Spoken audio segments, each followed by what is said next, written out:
Now we've set ourselves a target of 10 billion trees in Pakistan. Pakistan has a vital stake in ending conflicts, overcoming the challenges of environmental degradation. Islamophobia since 9/11 has grown at a pace where it is alarming. In many countries, intolerance has revived the ghost of xenophobia and Islamophobia. Pakistan went through one of its worst periods where 70,000 Pakistanis died. Tens of thousands of our citizens and thousands of our security personnel have been killed or injured in terrorist attacks. I invited the Afghan president.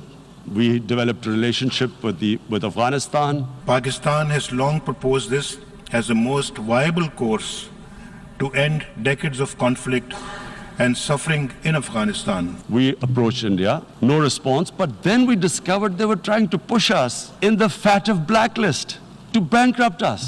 Pakistan wants peace with India. We have gone the extra mile to achieve this. But India has posed unacceptable preconditions to engage in a dialogue. Women, children, sick people, locked in as animals. 40,000 Kashmiris have given their lives. 100,000 Kashmiris have died in the past 30 years. Innocent Kashmiri children, women and men who have been killed. The tools of murder, torture, rape, persecution, arson, incarceration, assassination attempts were ruthlessly used. There'll be further cruelty and oppression of the people of Kashmir.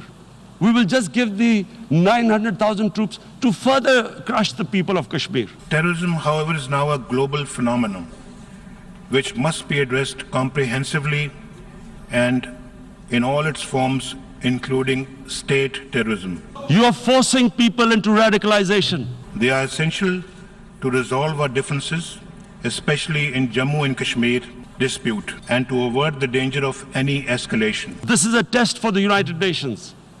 You are the one who guaranteed the people of Kashmir the right of self-determination. International law and declarations of the United Nations on self-determination give the Kashmiri people the right to struggle for their freedom. The people of Jammu and Kashmir were amongst the first to have their right to self-determination recognized by the Security Council.